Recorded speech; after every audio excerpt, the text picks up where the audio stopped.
What is going on, everybody? We are here with another morning cup. My name is Tristan. And I'm Jackson. And we are getting crazy, diverting a little bit, tiny bit from the norm, which is okay. We today are trying Deathwish coffee. Yeah, there's a lot of hype about this coffee in the non-craft coffee community, I would say.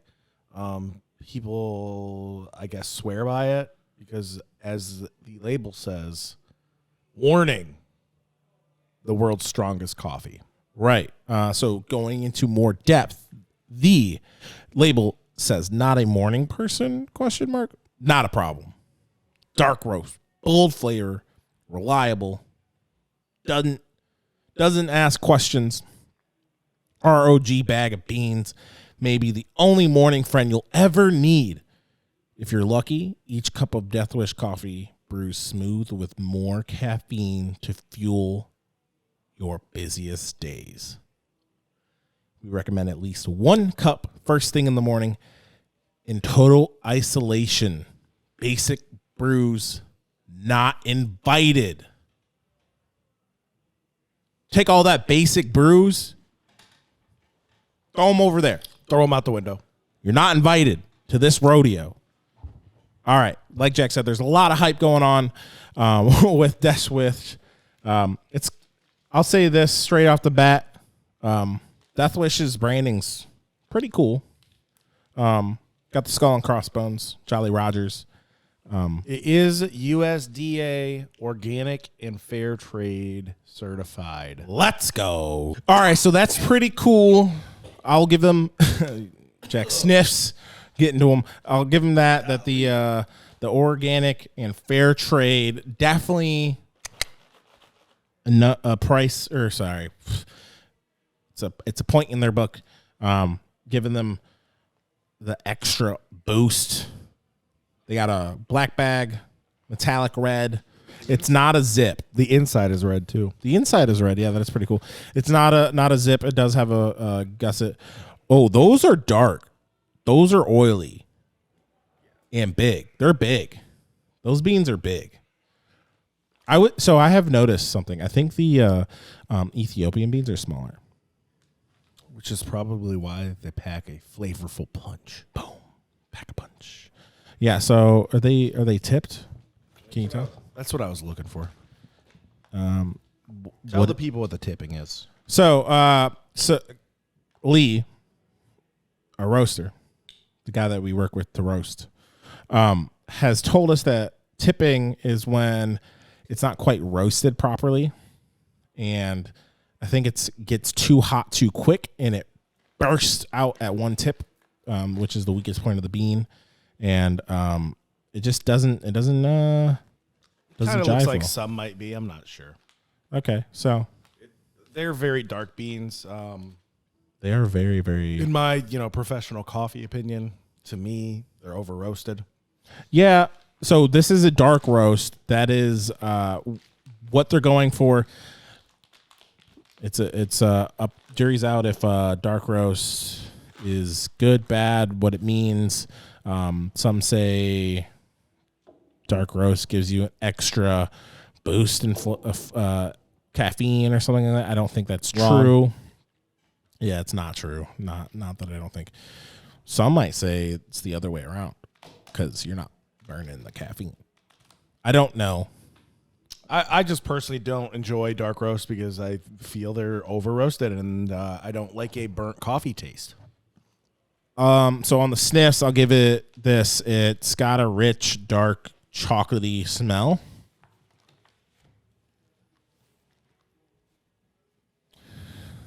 There is another flavor note in there.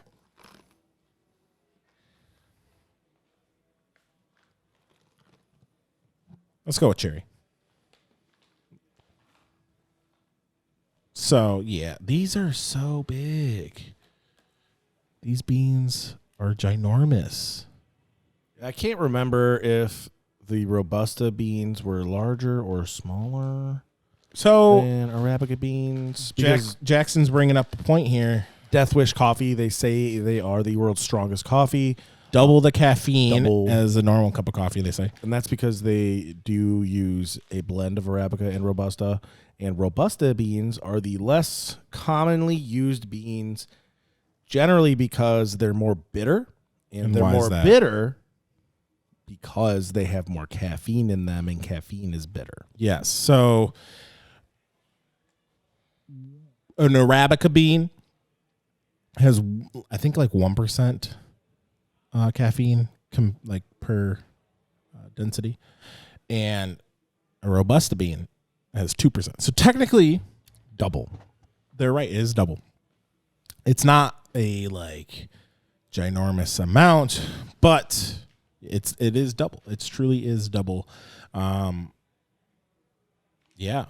So let's. I'm trying to leave my preconceived notions at the door, because I've not had a good feeling myself about Deathwish coffee, especially dark roasts, because like I said, I feel like dark roasts are just over roasting.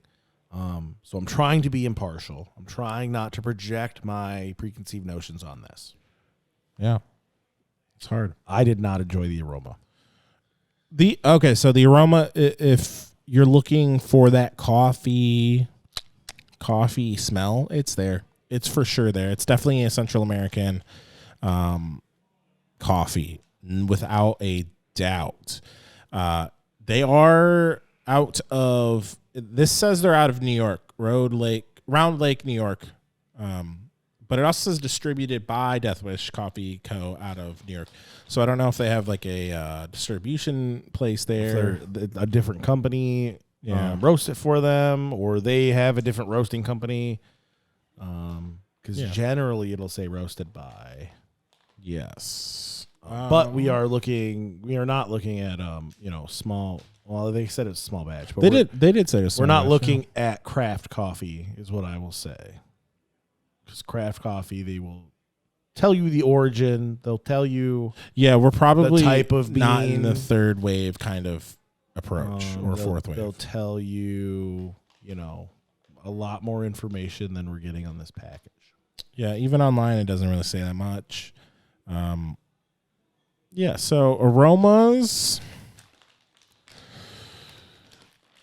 Do the wet sniffs smell any different? Smells burnt. Smells burnt. That's not a good smell. I think that's what the dry sniffs smell like. It's definitely coffee. It's definitely coffee. I mean, it is coffee, yes. But it's burnt to me. Okay. Sniffs, 1 out of 10, no 7s. What are we putting at?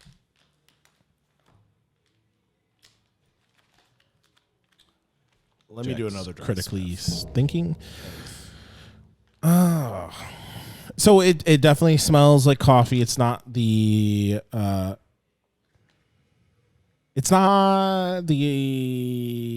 coffee that it smells like the coffee that's out at the Macy's counter with the cologne. Bingo. It was in there. He pulled it out. I for sure was like, yo, this would be great for cleansing your nose palette when you're in between perfume sprays. Of something that smells good. Yeah. So, man. I'm going to give it a 3. I'll give it a 4. So that's 3.5 out of 10 for the sniffs. All I can smell is burnt. Just burnt carbon is all I can smell. It did have a very doing more smelling. There was the fruit, the little subtle fruitiness. There's that chocolate. I got a chemically smell at the end too. So when you burn a grilled cheese sandwich and it's still good on the inside, but all you can taste is that burnt bread. Yeah. That's what I'm smelling in that. I know there's goodness in there because it's coffee, but all I can smell is the burnt. Okay. There you got it. 3.5 out of 10 on the sniffs. It's starting out hot. Okay. Well, I guess it's time for the first sip. So Jack's going in for his first sip. I'm still reaching for my cup. Okay. What's Jack thinking? It is some robust coffee. The packaging is not lying. Holy moly. Holy. What was the ratio you did on this? 38 grams to 570 grams of water. Oh, That's 15 to 1. okay. So, as a long lost friend of mine, Dan the pharmacist, would say, this will put some lead in your pencil. If you are looking to get woke up in the morning, this will do the trick.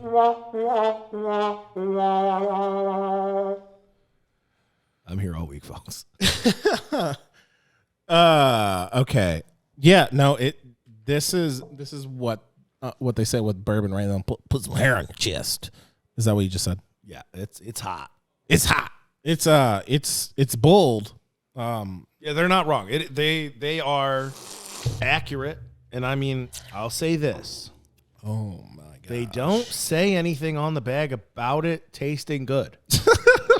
They just say it is a bold flavor that's reliable, doesn't ask any questions. And it's going to wake you up. And it will wake you up. Well, so it says each cup of Deathwish coffee brews smooth, which I will say, it is relatively smooth. I mean, it's drinkable black. I mean, yeah. I'm doing that right now.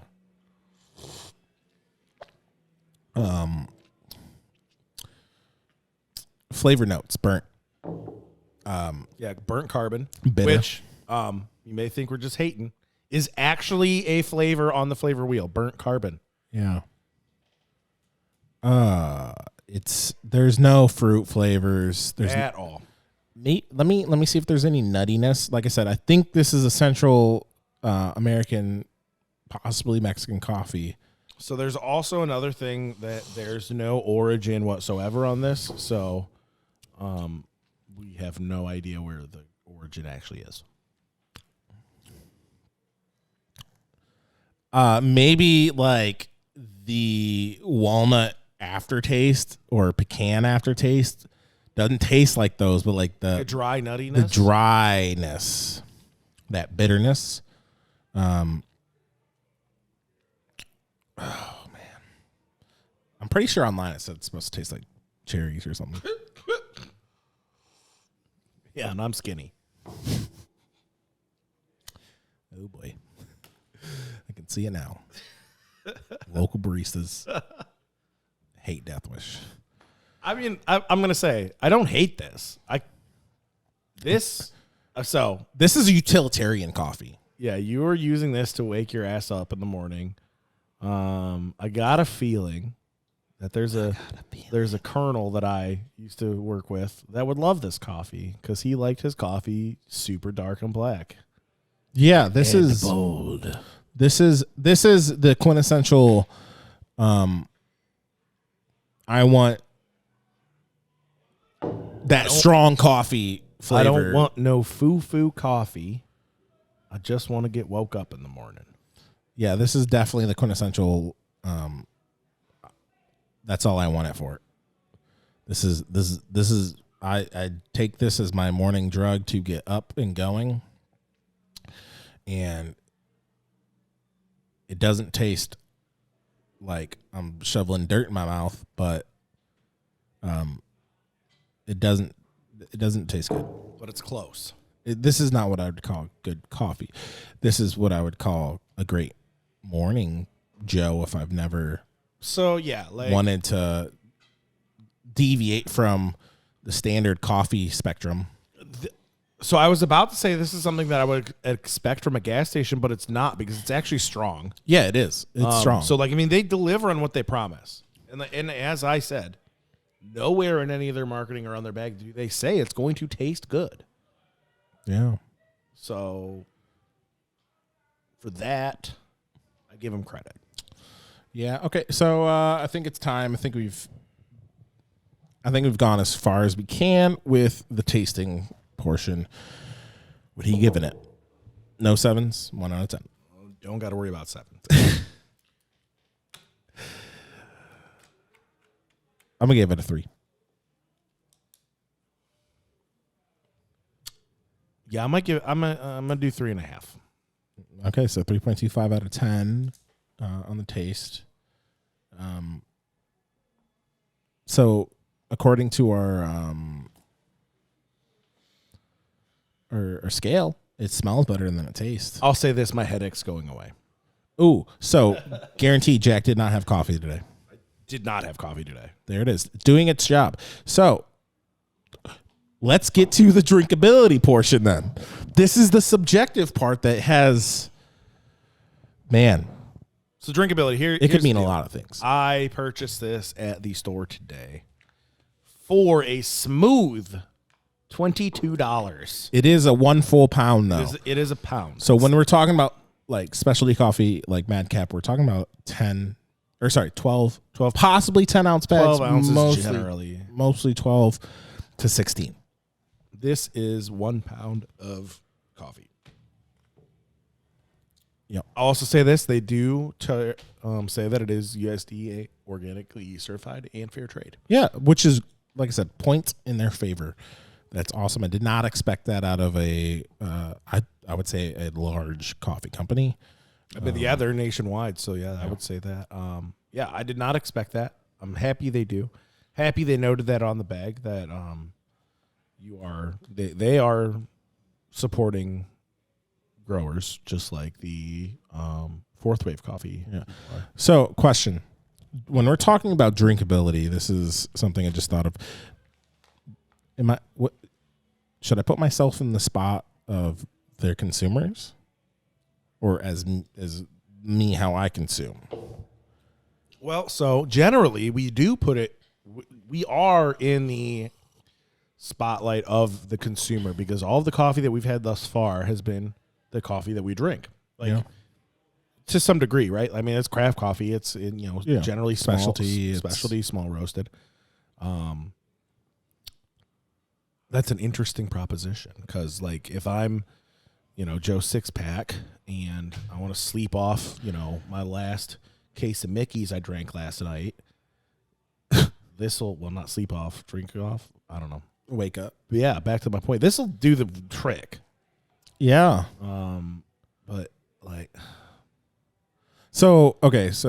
because if we're trying to grade this up next to specialty coffee, it's going to lose every time. Because it's not specialty coffee. They don't say it is. They say it's organic. They say it's fair trade, but they don't say it is specialty, which means on the scale, these beans are literally lower quality.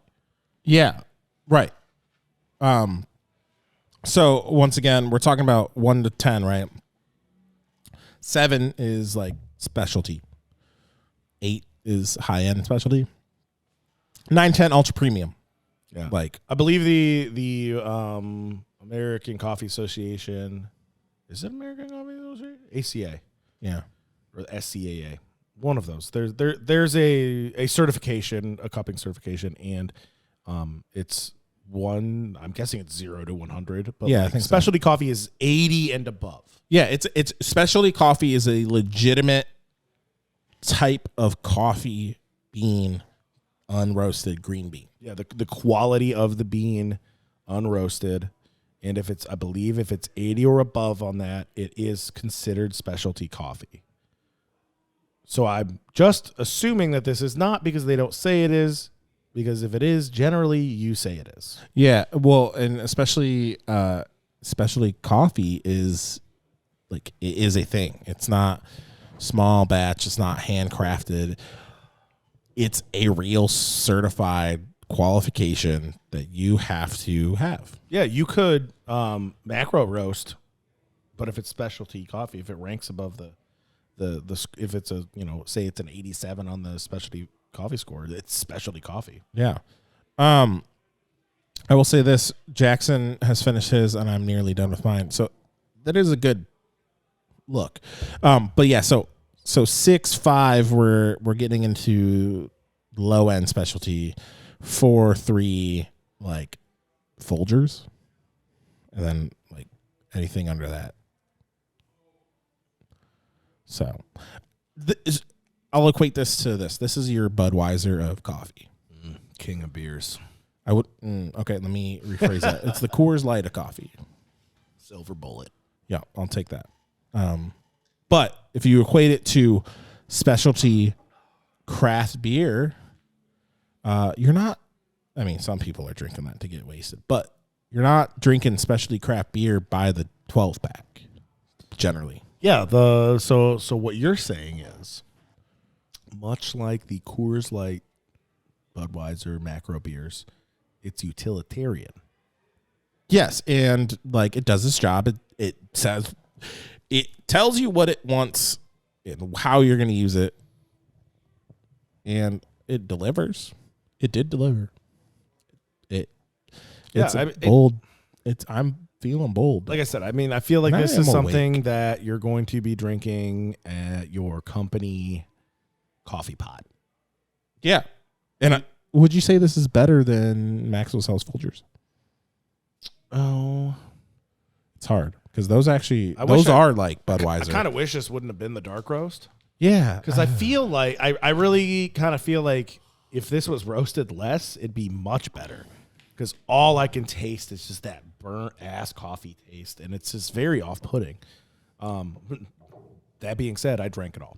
Right, so that's what I'm equating it to. Beer is like, we may be connoisseurs or people that really like specialty coffee and like enjoy those nuances that it brings, but we can get down with some Budweiser, get down some Coors, some Mick Ultras. Yeah, I mean, when I went to the Ohio State U of M game the other day, I got a cup of coffee from the Shell station because that's who was open when we left. Yeah, I just needed to wake up. Yeah, like Jack losing his headache, I am alert. So this coffee, all right. So I am putting myself in that consumerism portion of if I'm buying this coffee, why? So cool that it got the the fair trade organic. That's points in my book. Branding it's chill. Branding's good. I might still say the $22 is a little bit much still, because if you're in that zone, you can get at least this much Folgers or Maxwell House for like 10. Yeah, and in what a pound is 16 ounces. So bingo. So 12 ounce.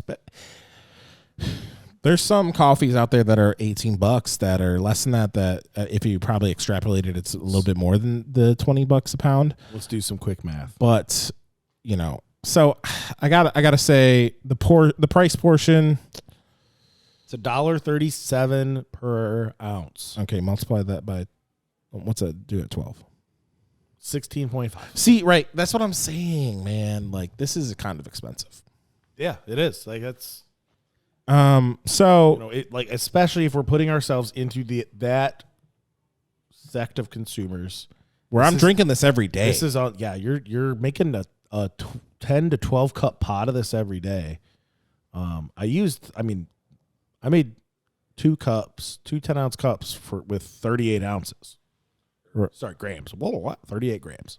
Yeah, and there's 430 some in this. What's half a pound? 400 it's 1 pound. Yeah, it's a little bit more than. It's a little less than 500 grams. So yeah. Oops. Would you put this up against our gold? You're getting 11. You're getting 12 cups of coffee out of this bag. If you do pour over that we did. They suggest 2.5 what? Ounce? 2.5 tablespoons per 6 ounces of water. Yeah. All this, metric math is so much easier. It really is. I prefer our regular gold to this. I honestly, and I would put them in the same consumer. Yeah. Like the way that we use gold is it's a everyday drinker. Yeah. I mean, I drink it every day. Yeah, literally every day. So drinkability, could I drink it again? Sure. Am I going to want to buy it? I don't think so. How's a 5 sound? Yeah. I was Too gonna. high, I think too low. 5. Yeah, that's pretty safe. That's the new 7.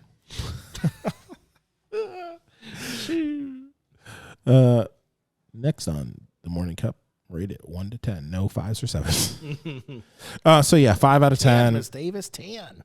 Which drinkability? Could you drink it again? Yes. So yeah, it works. Checks out. The organic and fair trade gives it a little boost. The branding's a wash, I think. Yeah. I mean, the branding's really cool. It wouldn't be as cool if it wasn't for the fair trade and organic. So I'm down with that. That's really, to me, what pops this up. For me, that's what I'm gonna say. I'll overlook the price. Not overlook. It helps with the price because I know getting fair trade organic coffee is a little bit more expensive. Right. They're not out here getting just whatever they get. $16.50 for non-specialty coffee. I don't know. You mean $20? Well, for if it was 12. Oh, ounces. gotcha. Yeah. Because that's you can get really good specialty coffee. Because at the same grocery store I found this, there was some Ferris coffee that was cheaper than this. Yeah. Yeah. So so we got 3.25, 3.5, and a 5. So it went up. It did. What is that? I don't have my phone. I will say it is caffeinated. I don't always feel super caffeinated when drinking coffee. So it at least has that going for them. 30 divided by 30. So add all those up and then divide it by 30.